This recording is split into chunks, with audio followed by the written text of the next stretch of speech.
Hello everybody, welcome back to another video. This is the first video in which I have actually used my voice, so that's fun.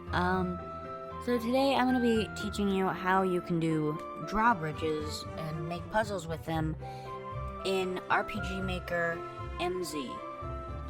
So I'm just going to make a little project, and we can start out by just naming it Tutorial Project. And this is where we're gonna be doing all of our projects, all of our tutorials. So we're just gonna wait for that to finish loading, and I will see when that is finished.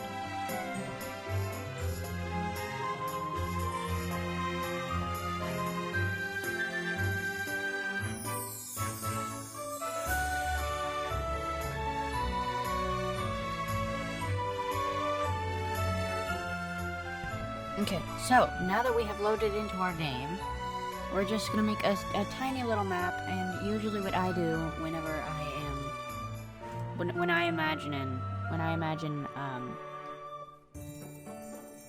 the puzzles with the bridges, is I imagine a place that is filled with poison lakes. So let's give the player about 2 areas that he'll need to enter. Right here, and then right here. And that will have a... Yeah, okay.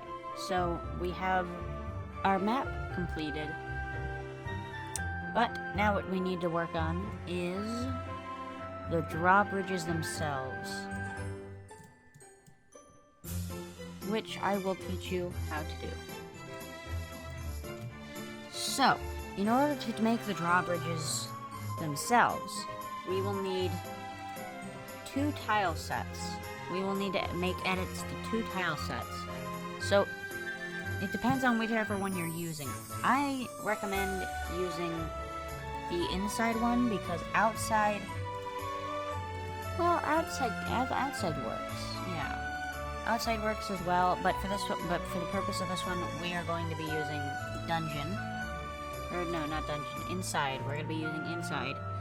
And so what we're going to do is we're going to go into the settings over here. We're going to go to tile sets. We're going to go to inside, or whatever tile set you have. This only works if you're only using 3 areas right now. So we're going to go to D. Actually, no. What we're gonna do first is we're gonna go into, I'll have this posted for download in the description, and we have these 2 tile sets, which we are gonna want to copy over here. We're gonna copy these, or in your case, download them. Then we're gonna go to Game 1, Tutorial Project, and we're gonna go to Images, and Tile Sets, copy and paste, or just drag them into there for you guys. So what we're going to do is we're going to go to D, and we're going to install Dungeon D. Then for E, we're going to go for, you guessed it, Dungeon E. Now this will give us D and E. These 2 tiles are completely different, but still have some similarities in terms of, So for this one, we leave it like this because there may be blocks that we want to use here, but we need these. So we're going to set the tiles to be, these ones are passable, and these ones, the dotted lines are never passable. These are our bridges, so you're going to want to keep them just completely, just leave them alone. Okay, because these are our bridges, which is why we use the dungeon tiles. So, this should work fine, because we're only going to be using these tiles and the bridges. Now, if we go to E, there's a lot more dotted lines, which we are going to make all of them impassable. That way, the player cannot walk through them. That is to indicate when we have blue, red, and green switches. those will be covered in a second part of this tutorial, because they are not important as of right now. So these are the areas, the tombs that you will use to activate these, which we do not need to use right now. So we only need these and these. Or no, sorry, these and the bridges. So just make sure that your tile sets line up with mine right now, and we will be good. Alright, so now that you have that finished, what we are going to do is we are going to go to D, and we are going to use, just draw a pillar right next to where you want the bridge to be. Now, we're going to start doing the eventing.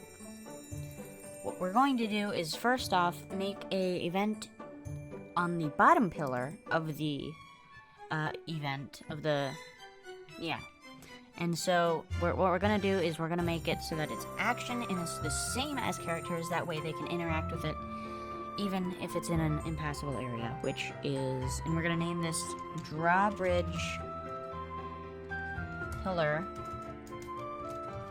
1, just for the sake of being able to easily see our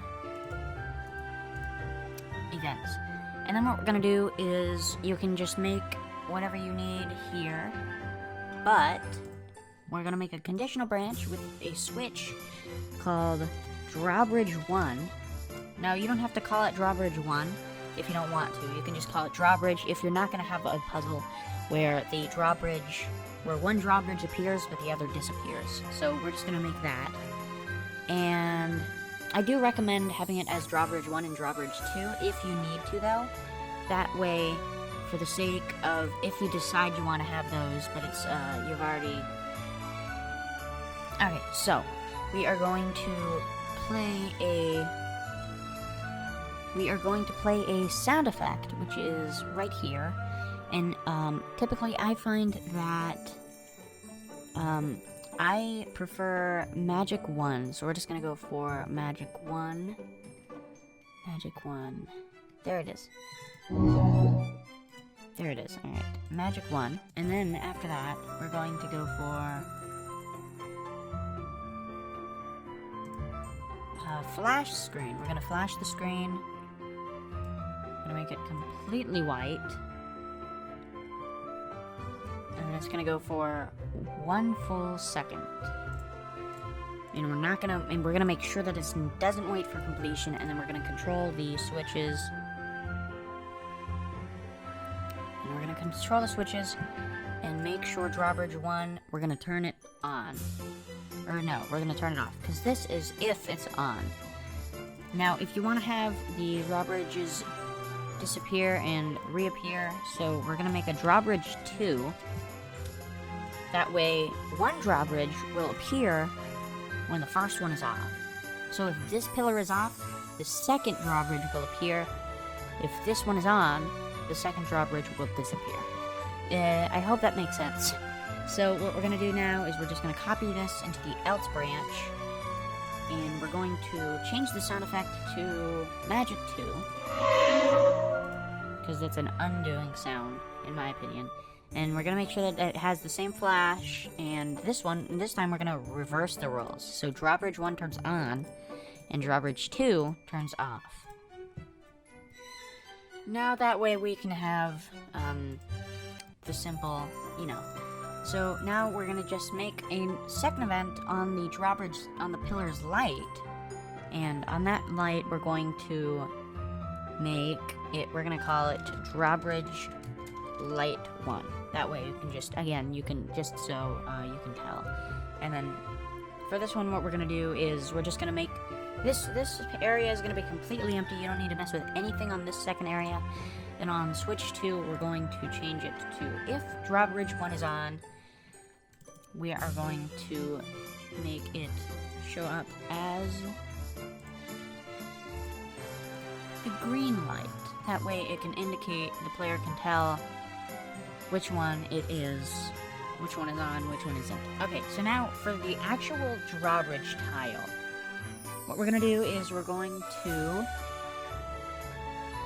make it so that we're just going to draw our drawbridge real quick with these tiles, and all you need to mess with is the image and then the switch.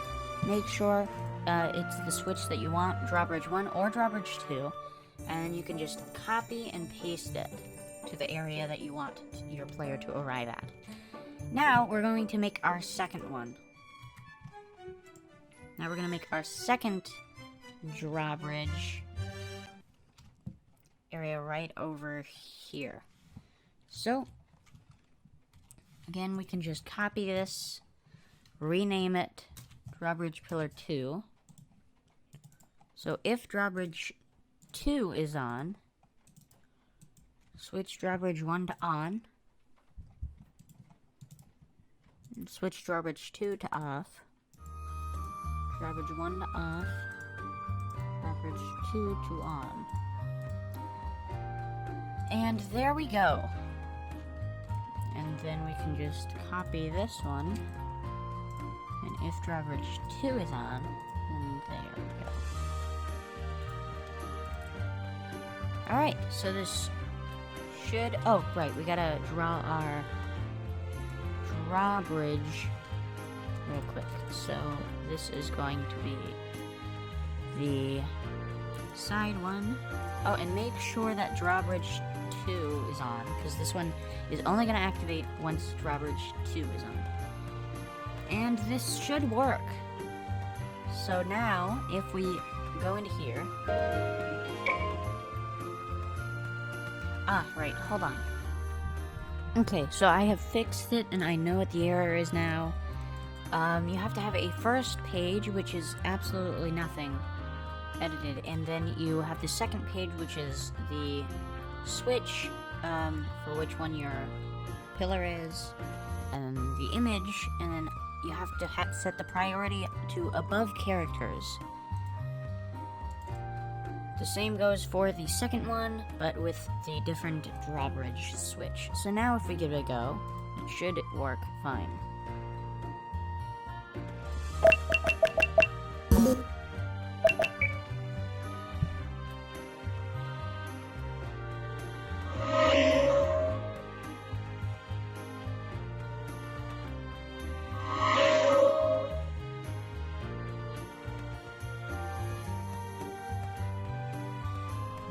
And there you have it, your very own drawbridge puzzle in RPG Maker MZ. If you'd like to see more tutorials, let me know. I am working on a second part to this where we will cover colored switches, which will be a bit more complicated, but I'm sure we can get through it. I hope you all enjoyed, and I will see you in the next video. Bye!